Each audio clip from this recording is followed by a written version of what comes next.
Welcome to Daddy Porter. Oh, sorry. We're going to scratch that out. Welcome to Styling with Daddy Porter.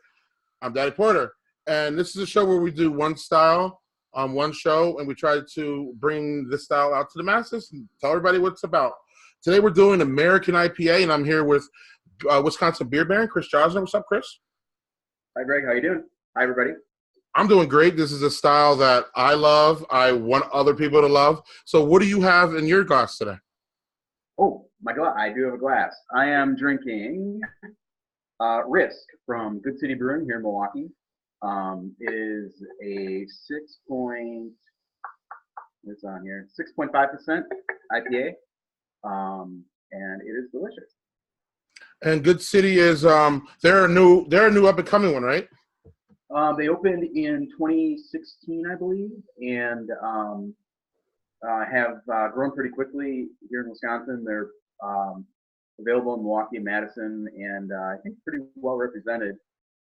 They just in early 2019 they opened a new brewing facility and kind of I guess like a tap room event space right across from the new basketball arena here in Milwaukee, Fiserv Forum. So that is some pretty nice eyeball proximity for Good City, and good group of guys making great beer. Really recommend them. And at the time of taping, that Milwaukee Bucks team is a really good team too. Yes, so. And they will be a good team through whenever this actually finally gets out into the world. So I'm confident in that.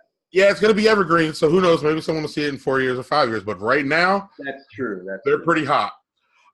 So I have the quintessential. Is that the word I want to use?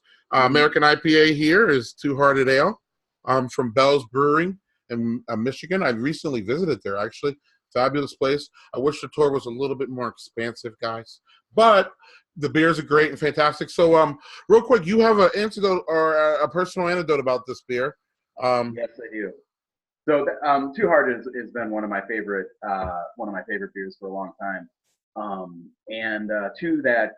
For that reason, I guess, and because of the name, that was the featured beer at my wedding reception 5+ years ago. So thank you. That's a special beer that's very special to me, and I still drink a lot of it. I mean, that is my go-to IPA. I mean, obviously mix it up a lot, but when I'm feeling like I need to be safe, that's the beer that I return to. Yep, 7% by 7%. Hop forward, hop intensity, assertiveness. Anything else you got about Two Hearted? I mean, what I really like about that beer, I mean, certainly this style is kind of defined by its hops, right? And this is a single hop. I believe it's a single hop Centennial beer. So really crisp, kind of resinous, citrus. It's a very classic American IPA character. And but I think what really makes it is there's a really nice malt base to it. It's a portrait and balance. I think some of the West Coast IPAs tend to go a little bit over the top with their hopping versus the malt, and that's kind of the Midwestern brewers have kind of a reputation for malting up their IPAs a little bit more, but I think Two Hearted threads the needle perfectly, and it's basically a perfect IPA. Yeah, and there is, it's funny because some people don't understand that there is supposed to be somewhat of a balance with IPAs. Oh, of course, yeah. Right. Whereas I think the public perception is that it's just like, let's just throw a whole bunch of hops in and then run around and. Well, they do that, but I mean, like, yeah, even there's the malt can tend. I mean, you can brew with malts that are less flavorful, but still pack that kind of give that backbone, and I think that's what a lot of the that's what more of the West Coast ones. I'm thinking of like Stone, Russian Rivers IPAs. There's less. There's a lot of grain in there. The malt is what provides what ends up providing the sugars for that drive the ABV. But I think in the Midwestern versions tend to choose malts that are a little bit more flavorful. So you end up with not just the malt sweetness that helps to balance the bitterness with the IPA, but also or with the from the hops, but also lends a little bit of flavor on its own. So I think that's kind of where the Midwestern IPAs tend to diverge, and that's a broad, very broad stereotype. But you look at the IPAs from Founders, Bell's. I think of Lakefronts is definitely a lot of the ones that are brewed in Wisconsin. Speaking of traditional American IPAs here, tend to be a little bit more malt forward. Yeah, and the thing about this style for me is that, and I want to hear your opinion on this. It's my favorite style to smell. Oh yeah. I mean, the if you're drinking an IPA without first stopping and really getting your nose in the glass, you're missing out because this is the style that gave rise to dry hopping, and that's when you use your hops later in the brewing process, actually after the wort is already boiled, and then while the beer is fermenting, you add dried hops directly to the fermentation vessel and what that does is that unlocks a lot of the there's kind of two threads of compounds that brewers want out of hops when they're making beer. One is alpha acids, which actually provide the bitterness that helps balance all the malt and make it drinkable, or in an IPA's case, push it past that and really make it quite bitter. And then the other is aromatic compounds and esters and those sorts of things that provide the citrus flavors and aromas and all kinds of the resins and basically the flavors. The bitterness is a character, but it's not really a flavor. The flavor, the hop flavor is what you're getting from those other parts. And when you use hops and dry hop, it tends to contribute a lot of those kind of secondary characteristics without a lot of the bitterness. The bitterness comes from when you add hops in the boil, or when you're making the wort. So it's a very different kind of hop presentation, and it gives rise to this. A lot of people don't like IPAs because of the bitterness, and you can like what you want, but most of the direction that IPAs are going right now, and you see this in its most extreme iteration with the New England IPAs, the juicy IPAs, but the mainline standard true to style American IPAs are doing this as well. They're using a lot more of the hops in dry hopping rather than early in the boil, so that you end up getting they're not going to be as assertively bitter.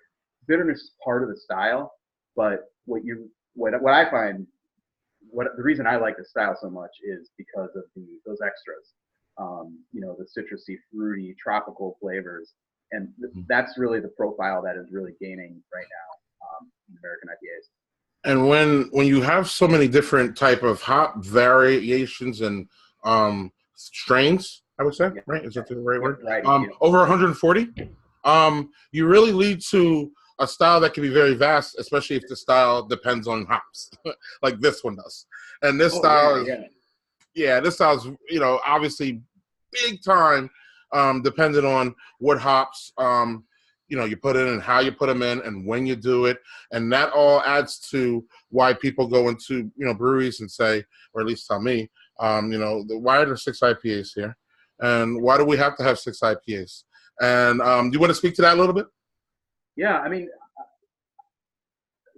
as an apologist for the style, and I am too. I mean, I don't necessarily want 6 IPAs and nothing else from a brewery, but I think there's enough variation within those varieties of hops that you can have 2 beers that taste completely different.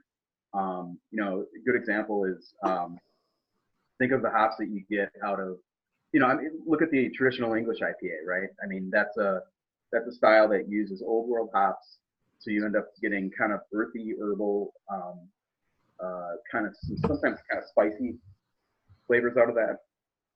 And then you look at the kind of more old line American IPA, and you've got your resins, kind of your pininess. You have your citrus, and you got your well, I mean, for lack of a better term, cappy. There's Simcoe in particular has a pretty strong strain of almost ammonia-like character. There's onion, garlicky stuff, and then there's a whole bunch of new varieties of hops that have been cultivated in the last, or have been developed in the last 10 years or so, that have completely different strains or kind of character to them. Certainly there's like passion fruit, guava, mango, all those like bright tropical ones, pineapple. But then you have like strawberry leaves is one that kind of comes up in Equinox a lot. Pear, fresh cut grass. There's all kind of Nelson Sauvin. You get that kind of almost like white grape, white winey character. So there's such a broad range. And I think you want to talk about the beer that you just cracked too, because that's got some pretty interesting hops going on. Yeah, you let me in really beautiful, man. It's like you're natural at this. But truth, I was at yesterday. I went searching for American IPA for the show, and I ended up at Working Draft Brewery here in Madison, Wisconsin. They just celebrated their first anniversary last week. At the time of this recording, of course, and I just rolled up there because I know that they do. I wouldn't say strange things, but they try to do different things. And I rolled up and they have this Sabro single hop IPA there. And I was Sabro, huh? And this Sabro is a hop that it was found in the mountain regions of New Mexico. And since it was found there naturally growing, they realized that obviously it's pretty effing resilient if it's up in the mountains and it's all over the place. So they took 10 years. The same people who gave us Mosaic and Citra has given us Sabro. And this single hop IPA tastes a lot of the description on the board says it's like pina colada, but I'm getting pineapple and coconut, and I'm getting lovely is it passion fruit or mango? And this is America hop. This is basically, it's kind of, I can't go back. You know what I'm saying? It's basically a kind of American hop that they found. Look how light it is compared to my Two Hearted, which is this drink smooth, light. Next time you're in Madison, you got to grab it. I said everything I could to them about how approachable this is, but how really, really nice it is in contrast to this one, which I love. I love Two Hearted. It's one of my favorites ever. But this one is just really, really nice. And it showed, I was really excited because I texted you yesterday and I was like, look, I got this one because it's a good, juxtapose of what everybody thinks IPAs are. And I want to encourage people to continue to push yourself when you go out. If you really like IPAs, continue to push yourself. If you see something like Sabro, a hop that you're like, whoa, just ask for a little size. I mean, most craft beer places give you a little sample. And this kind of leads me into one thing I want to ask you about too, which is kind of not about the style, but it's about the style, which is I was sitting next to a few nice young ladies yesterday, and they were talking to me about how they don't like IPAs, but they do like certain ones. And they told me that they have a thing where they figure out which hops are in which IPAs, and then they know which ones to buy. And I told them that I kind of call that as hop DNA. Do you have anything about, how people can navigate the IPA world, given that it's so vast and it's sometimes for me and you, we know, the ingredients and stuff. We're willing to jump in, but it can be intimidating sometimes if people, fast setting, the bar's packed. You got 3 IPAs, you got Lagunitas IPA, Two Hearted. I mean, do you have anything for that? I mean, to your point about identifying hops by variety in a beer and recognizing that that's something that you really like, and then kind of exploring that. I mean, I think, well, first of all, I think that's a lot to ask of somebody who's not really, if they think they're not into IPAs, asking them to know a lot about hop varieties and try to figure that out, because many brewers now these days are putting hop varieties on their packaging, that particularly for IPAs, but a lot of them aren't, and so I think it's tough, and I think for beer geeks, and single hop beers are a great vehicle for this. That exploration of what you like and kind of the what are you getting there? I saw the face. Tell me what you're smelling. Pineapple and mango, and I'm not getting much of the coconut. And I think coconut's one where you have to add a lot in order for it to really. I'm getting pineapple, mango. It's just so fruity and man. Right. So happy in a good, happy not in a bitter way, happy in a fruity way. Yes, yeah, and I think that what I usually tell people is drink what you like, but keep trying things that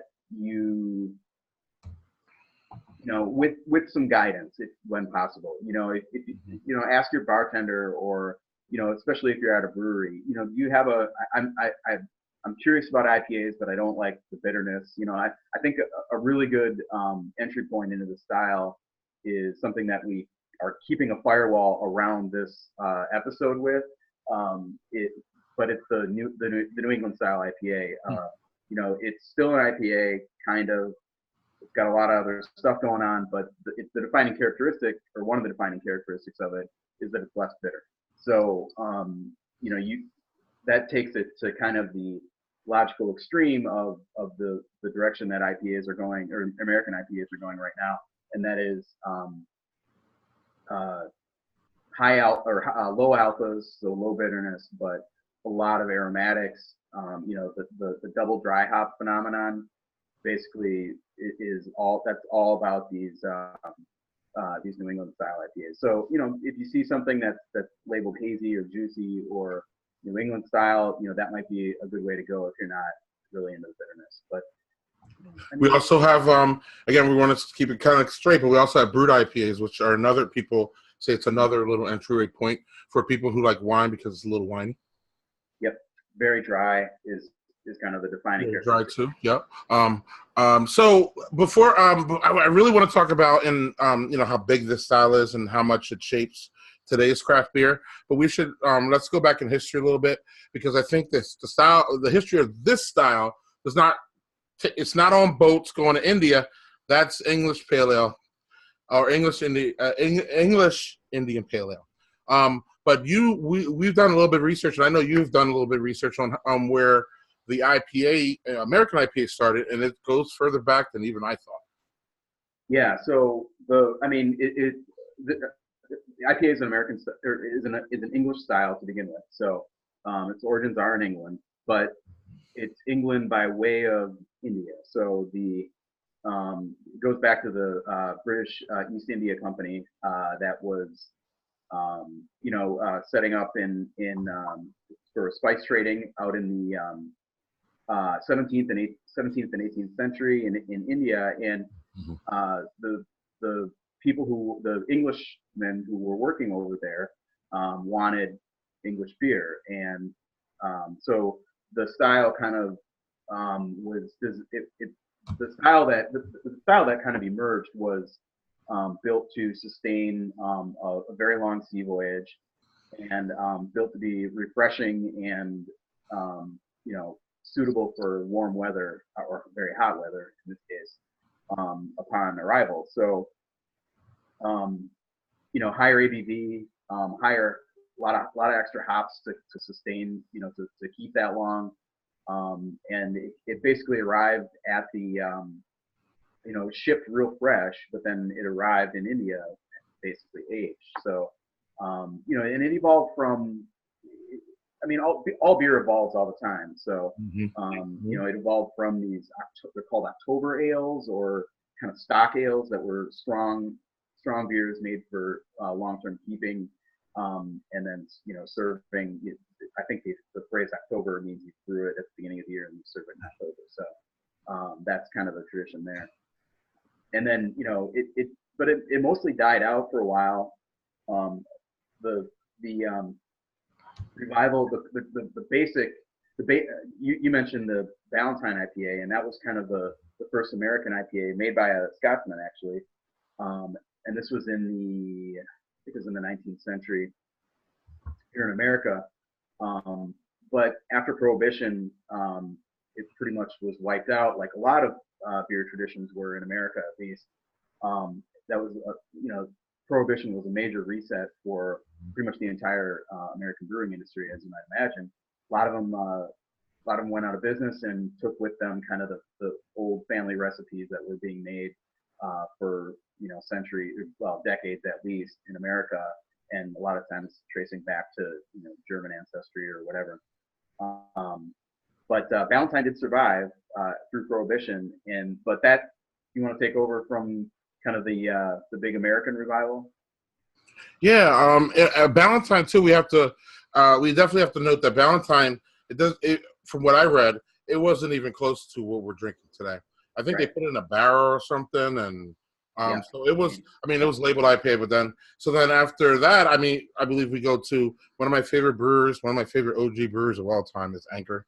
I love Anchor Steam. That's one of my favorite styles. It's really brought me to craft beer with their Liberty Ale, and it was a single hop Cascade is what I read. Okay. And now that drinks, I don't know if you had a Liberty Ale recently, but that, they say it drinks, I'd say it drinks more like an American Pale Ale now. Yeah. So it wasn't as, big and hoppy and American as American IPAs are, because it even says American IPAs are, where does it say? They're bigger in hops and in attitude. And that's right from the BJCP. so that's kind of, from Liberty Ale, we've kind of, went into, it just crescended into Celebration from, is that Sierra's? Yeah. Right. So then that really, in my opinion, Celebration, I feel, is more, with all due respect to Liberty Ale, Celebration to me feels like the one that really brought it into mainstream.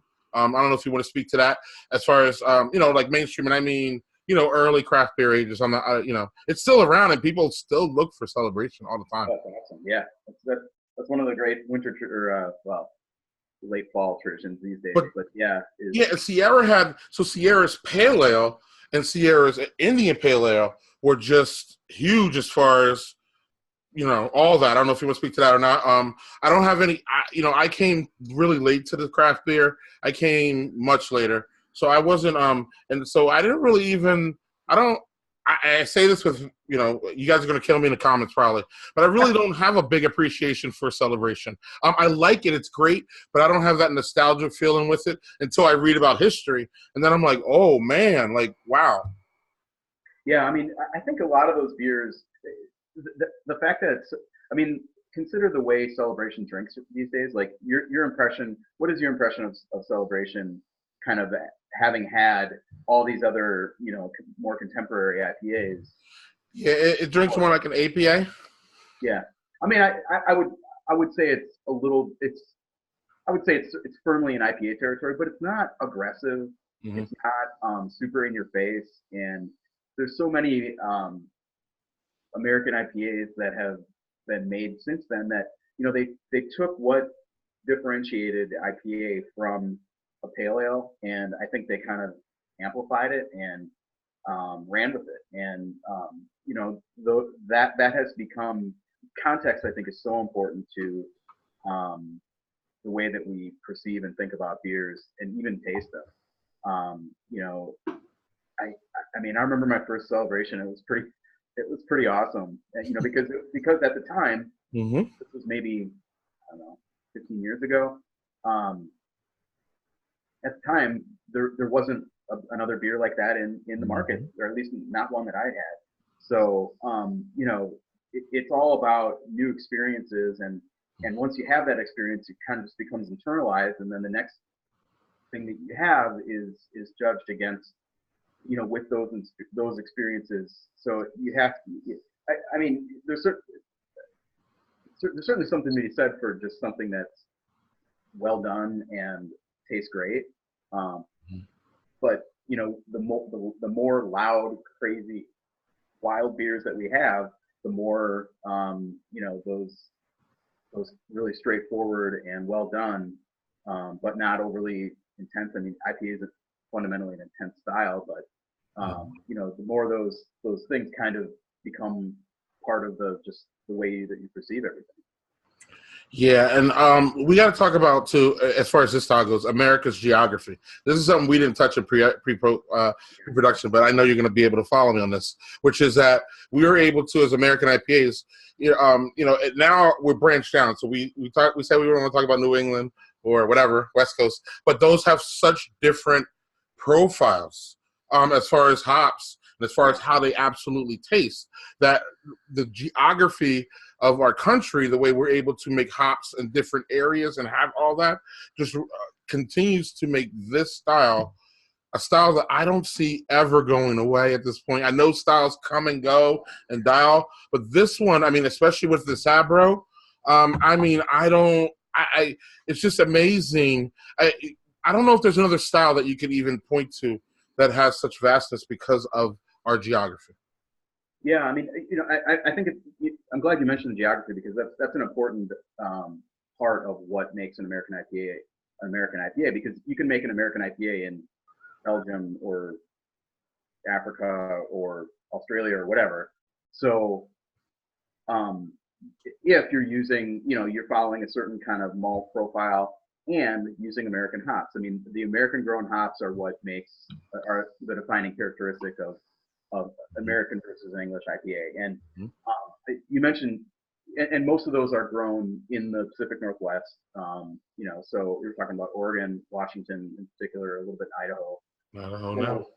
Yeah, so a lot of that, I mean, that's kind of where the West Coast IPA came from, is up there and obviously in California. So, but I'm glad you mentioned geography as far as like taste preferences too, because I had, this is also related to my wedding. On our honeymoon, my wife and I went to Maine, and we had never been there before, and really exciting.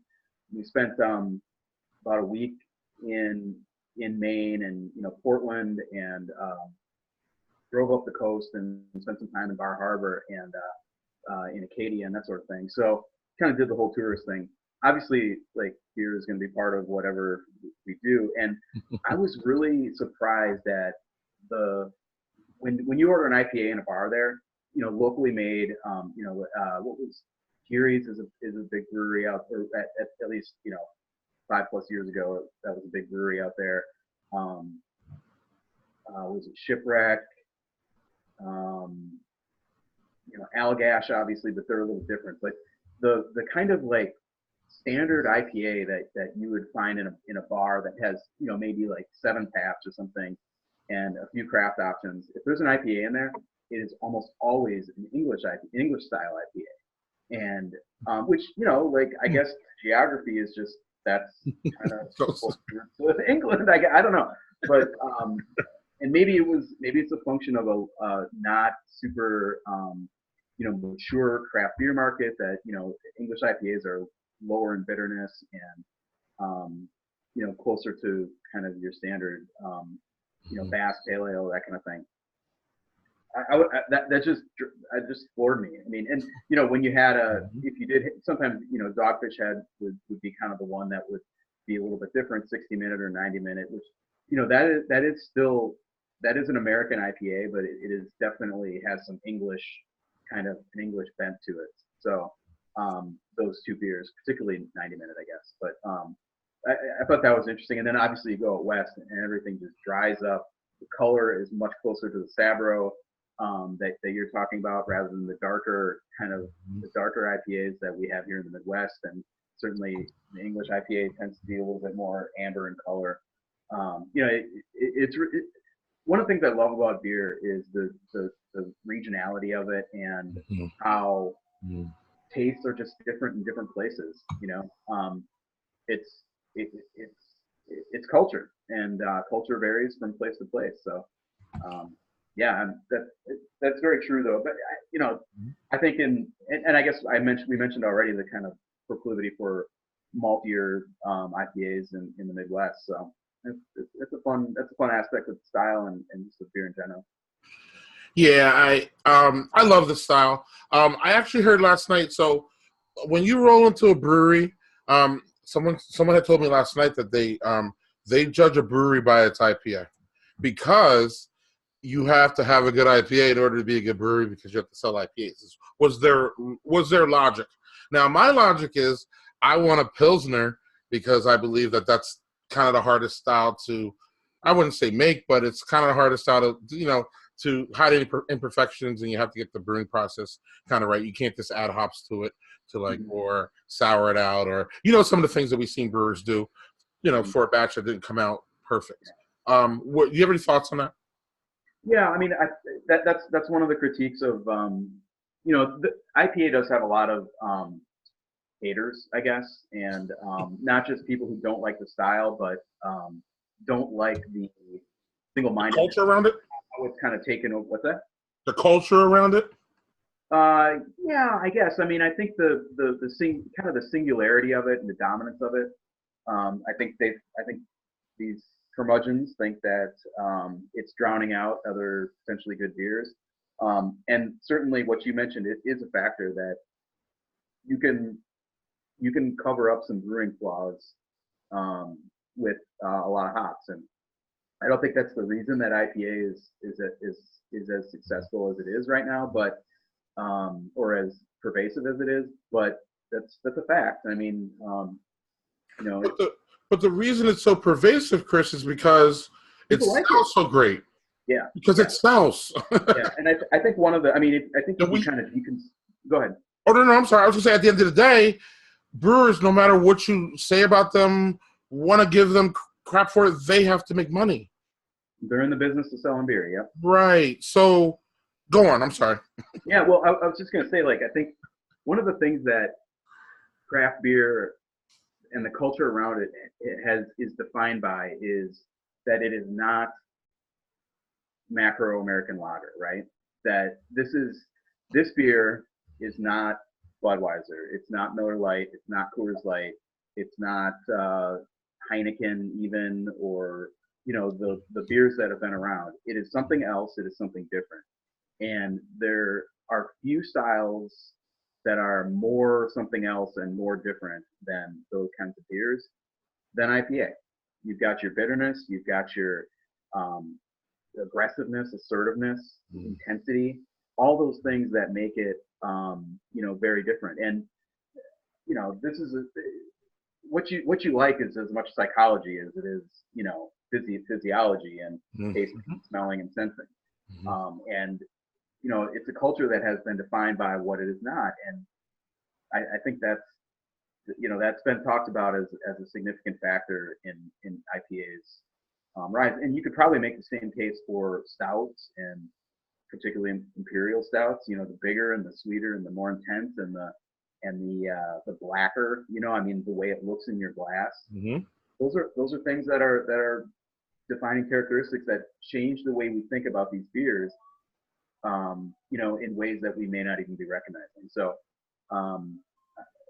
I don't know. I mean, I think I can outsmart myself and just, smell this beer and think, God, this smells great. And I love the way this one in particular has this kind of almost like sugary malt. It's like a sweetness, but not super malty sweetness. It's just the way the hops mesh in with it. It's just alchemy. And I think when you have a great IPA, it has those competing forces that are colliding on your palate, and when it works, it's just a thing of beauty. When it doesn't work, it's bad. It's a mess. IPAs are bad. And actually, we should mention you had a tough time, right? Here's something that's important to the IPA discussion. You had a tough time at your local finding a fresh IPA, right? Yeah. I decided after I found this Two Hearted here. And it, you can see the label says here, I don't know if I'm going to be able to get in focus, but 1/7/2019.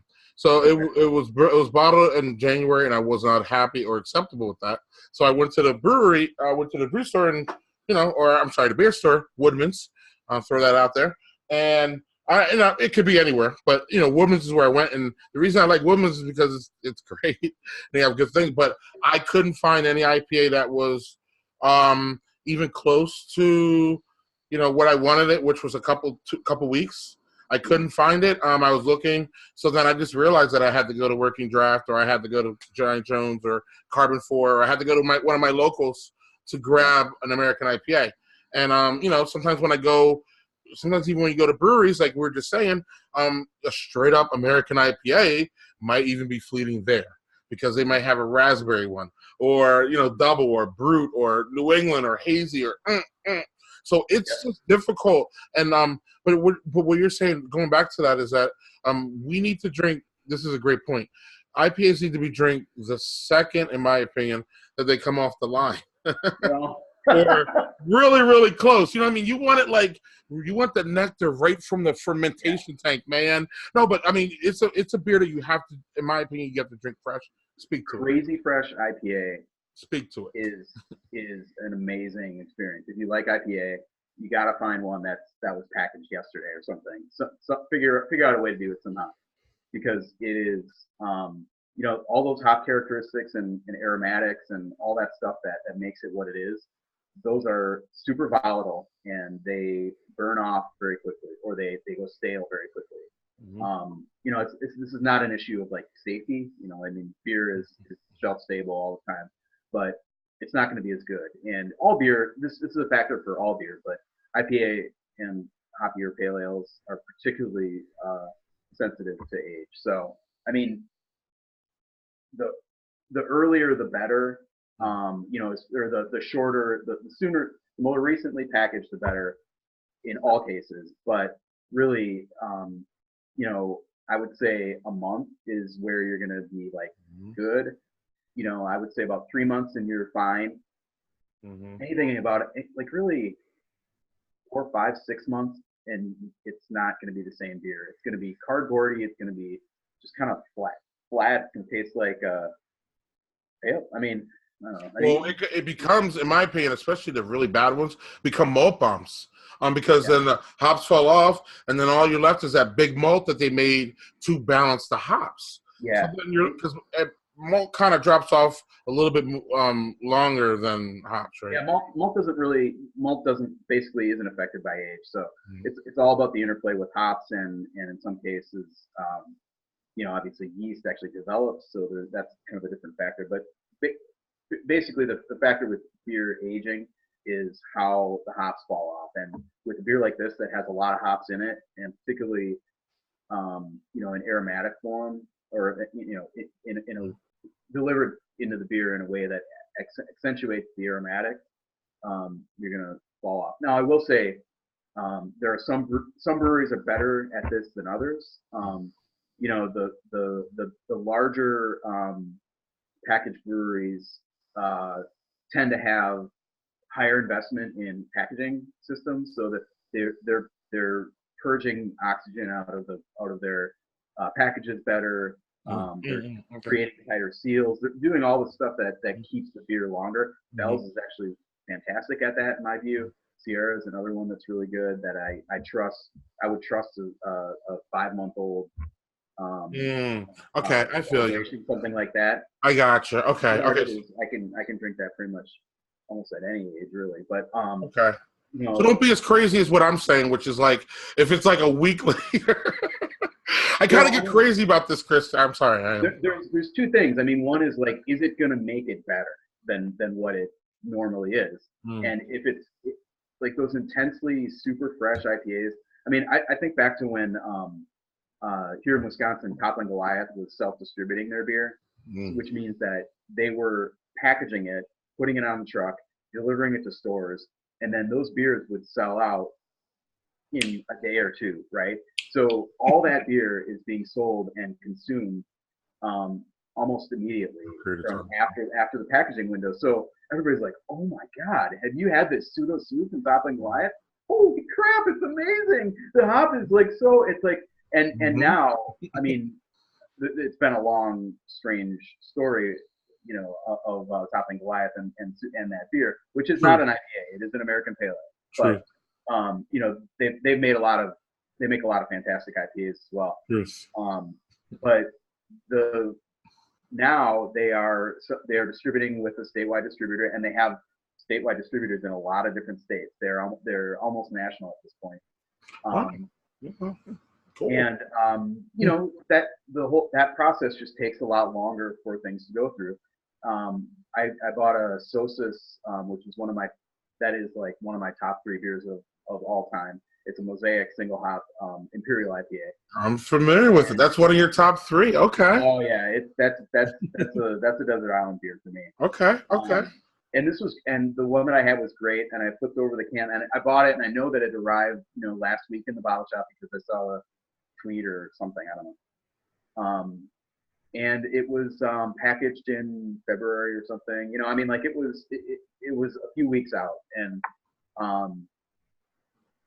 it was good. I mean, you know, it is what I expected it to be. But when you get a beer like that, and it is, you know, 3 or 4 days past package date, everything is just so much brighter, and just everything just pops a little bit more. So yeah, I mean, I guess, you know, this is to say, certainly check the dates on things that you're buying, and if something doesn't have a date, I don't really buy hoppy beers that don't have a date anymore. Right. Unless I know that it's a special release and sure. seasonal, that, you know, that just came out. I mean, you know, some of us are very plugged into that kind of stuff, so we know when a beer is. Like Central Water's anniversary bottle, you know what I mean? Central Water's anniversary bottle. I don't think they have a date on it, but I got it. Yeah, well, and again, that's not a hop forward beer, so sure. I think I've got a Central Waters anniversary beer in my cellar from probably 5 years ago. So, you know, I mean, but it's all about, for hoppy beers, you got to drink them fresh. Do not age those beers, because they will get not good. And not only do you have to drink them fresh, in my opinion, another almost requirement, especially if you're at home, is to put it in a glass. Yes. Because again, as we spoke before earlier, if you were listening, we're talking about how aromatic this style is. I don't know, it may be one of the most aromatic ones for me personally. Again, no disrespect to German lagers, but there's no German lager that's ever going to smell like this. It's just never going to happen. I mean, this is just harmony in your nose. I mean, it's just amazing. Like the different, I say this a lot, it's the truth. The many times I like to smell beer more than I like to drink it. And just because of what I get from it. So if we have an IPA at home, Chris, what are you thinking we should be putting? I have a TQ glass or Teku glass here, but what do you think we should be putting our IPAs in when we're at home or when we're out and about? And because again, I'm not drinking my Two Hearted out of a can or out of a bottle ever. Yeah, no, right. And I mean, everything about the glass is about just opening up the beer and letting it breathe, and letting those aromas get out. Because if you look at this, look at how big that is. It's not very big, right? So all the and so much of flavor and how you taste is through aroma. Aroma is a huge component of flavor. So if you're, you know, like which is going to taste better. So and I think, you know, as far as the style of glass, I am not a super I'm not really a glassware guy. I use a glass almost all the time, even in the occasions when it's not super practical. This is kind of my go-to. It's a kind of a tulip snifter type deal. I think it's pretty versatile. I put High Life in it, whatever. You know, it's pretty much everything I'll use in that. The Beer Baron drinks High Life? What? Oh yeah, sure. Okay, sometimes I want to make no news here, you know. So no, I actually really like that beer. But I actually did too. I strike me down, but I actually did too. Yeah, and I think one of there is kind of an IPA glass that is a standard thing, and it is it's kind of shaped. It basically has the shape of your Teku glass, but it's got a firm. The bowl is kind of shaped like that, a little bit taller maybe, and not quite as much inward taper. But then there's kind of a real hearty, kind of thick pedestal for grasping. I don't know, whatever. I think as long as you're pouring it out, you're doing better, even if it's into Even if it's just a pint one of glass. those shaker pint glasses, which Yeah. are generally terrible. But the key thing that you want to look for with any glass is that inward taper. That's what collects and concentrates those aromas and lets them, keeps them from getting out, because otherwise you're kind of just letting everything out. It's the opposite problem with the can, where it's just keeping everything in. So yeah, definitely use a glass. Almost kind of doesn't really matter, but if you have one with an inward taper, even a wine glass works. But IPA is kind of a volume style too, so some of your smaller snifters and stuff like that aren't going to work, because you want to have enough room for 12 or 16 ounces. Right. So probably on repeat. Yeah. So we robust conversation here, man. We probably ran way over length on this one, huh? I you know what? To me, the length needs to be as much as we need to do to get what we need to get. And this is a big style. It is important, yeah. We haven't talked about it before I end though. How big? I sent you some stats, but I was just doing a little bit. How big is this style compared to the rest of them? I mean, where we if you can put it in a little bit of context, because again, people have that what's the word I want to use, where they go in and they're like, why is this IPA? It's IPA dominant. I don't see porters anymore. I'm daddy porter, and I hear people telling me that they don't see porters anymore, and I'm like, so like they always make this causation that it's like IPA is taken away from. Like we talked about a little bit. And I don't know, I'm with you. I don't buy that causation, but at the same time, brewers got to make money. So how big is this style? Like, can you context it a little bit? Because I can't. Yeah, it's big. I mean, I think you can see it, but kind of by your eyeballs. If you go into the like at Woodman's is a great example, because their beer wall is just huge, and it's just this big, like ocean of choices. And I mean, how many of those are IPAs, right? Like a lot. There was something that the Brewers Alliance, or Brewers Association, the craft beer trade group, has done a lot of analysis on this, and the explosion in craft beer, since maybe 2010 or something like that, has largely coincided with the explosion of IPA. And so much, like, basically they did some analysis of it, and the growth in sales closely tracks the growth in that style. So you could kind of argue that the craft beer boom, maybe it's not caused by the boom in IPA, or there's some chicken and egg stuff here, correlation factors, but they're strongly correlated that the two kind of ascended at the same time. And you mentioned the an article that we found from early 2018, right? That said that the growth in craft share versus of the beer market is essentially the same as it tracks precisely with the growth in the IPA segment, meaning American IPA. All the new growth in the writ large in the U.S. craft beer segment was occurring in IPA, and basically everything else is flat. That was 2018, and that was excluding New England style juicy and hazy IPAs, right? So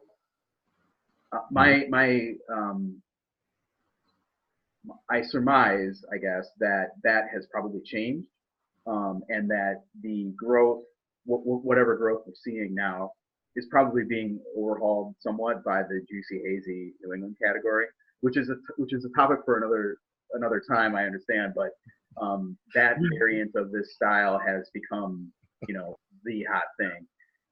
And when you're talking about growth and industry numbers and stuff like that, you have to look at the big players. And early in 2018, and throughout 2018, but starting early in 2018 was the biggest New England IPA launch in the country, which was Sierra's hazy little thing. Maybe not New England, the hazy, we'll call it whatever, but it would definitely not fall into the style that we're talking about today. No.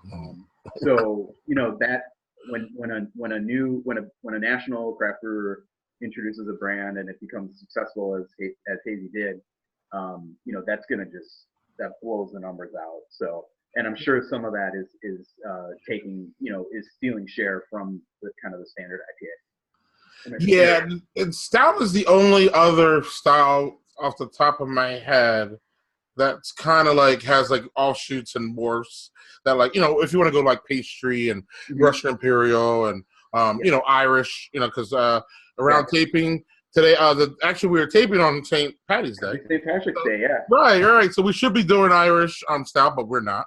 But whatever, that's aside. But no, so IPA is just, again, like, so diverse.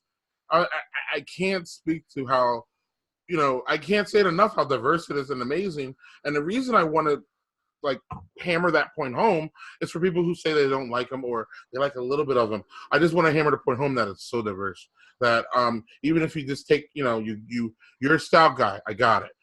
Get your big stout. You say, hey, can I have a little taste of your Sabro IPA you got over there? Just a little taste. You know what I mean? And that will, warm you up a little bit, because I'm with you. I'm an apologist to the style. I will defend the style like it's my football team. So, like, I'm with you. I don't know if you have anything else to that, and then we'll find a way to talk about the Browns here today, aren't you? Oh, no. Things are going good for the Browns, it looks like. Back on wood. Settle down. Everybody settle down. Even Greg, settle down. But no, so yeah, the diversity of the style is great. So one last point though, is there any specific, I don't know if this really applies to me and you, but a lot of people go out and try to, when they're eating, try to pair, an IPA with something so they can get that, the extra. There is an extra boost with food pairing, and I would love to talk to you or whoever wants to talk to me about food pairing, because I got food pairing, but I can't talk about it now too much. But is there what do we got as far as is there anything that you look for? Do you do this? Where you at? Yeah, so, I mean, I drink IPA a lot, so I kind of okay. Anyway, yeah. So one of the key principles of beer and food pairing is strength needs to meet strength. So this is a very intense, kind of aggressive style. There's a lot going on with it. So like we talked about, the range in the style makes it hard to kind of pair. You should really talk about specific IPAs and what they pair well with. But I guess we're talking about kind of a traditional American IPA. So let's think about like the classic West Coast IPA. I really like it with. So it's intense. So it should be paired with an intense food. So spiciness. Think spicy. It's a refreshing food. So think kind of that washing away of the heat. I think it's great with appropriate enough Indian food, spicy curry, that sort of thing. I like it with tacos, kind of your more gringo taco. I get something a little heartier. Might overwhelm like a kind of like a pastor or something a little bit more delicate. But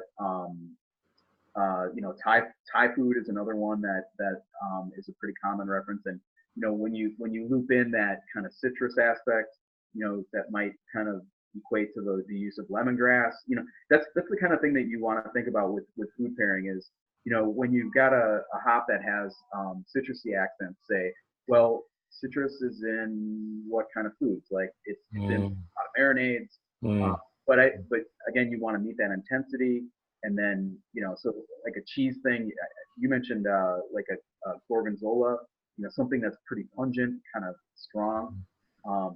When we did beer and cheese pairings for a beer and cheese issue of the Milwaukee Magazine recently, we came up with a really fantastic one, I thought, and it was Dunbarton Blue, which is a really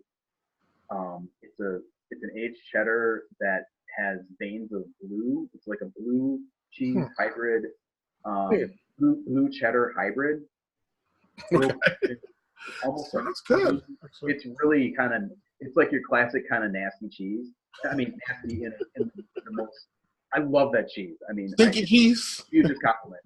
But we found that it paired great with Raised Grains Paradox Red, which is an imperial red IPA. So it's got a lot of the real kind of piney, resiny hop character, and there was something that was just clicking with that pairing. I usually think about the cheese or the cheese kind of moderating the beer. In this case, a beer that is pretty aggressive was moderating the cheese. Right. Wow. It was fantastic. And Wow. you know, when you do these kind of strength meeting strength Mhm. pairings, it can be kind of dicey because if it's not really right, you've got just a lot of noise in your mouth. But man, that was I highly recommend, if you can get a hold of some Dunbarton Blue and some Paradox Red, I highly recommend making an evening of that. Wow. So what you're telling me is that, you know, again, the diversity of the style pretty much makes it, you know, very diverse as far as picking and choosing and trying stuff. And I Yeah, love I the would idea. say there's a lot of beer styles that are real versatile as far as, you know, they pair well with a lot of things. I would not say that IPA is one of them because, you know, if you got kind of your more subtle dishes like roasted meats and you know, like it doesn't, you know, it's very easy to overwhelm the food. But there's certain things that match really well with it. So kind of think about what kind of hop character is driving the beer, and then think about the ingredients in the food, and not necessarily like matching things up, but sometimes it's contrast. Right. Think about the function of those ingredients in those beers. Like sometimes sometimes it's in there for acid, sometimes it's in there for that kind of like brightness. And if it's, you know, if there's anything with citrus that's like a non-citrus type dish, that's usually a good sign because, you know, you could think about like a Citra or one of the really kind of juicier, citrusier IPAs that can really go well with that beer or with that food.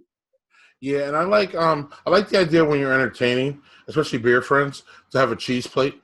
Yeah. And then have different cheeses and meats, and then actually talk to your friends while you're having it with a beer. Does this beer go with this? Yeah. Beer. So, because part of that, again, part of this is the funness of like trying to find a match. Actually, is what I found is like trying to find like, oh, this doesn't go, okay, but this does though.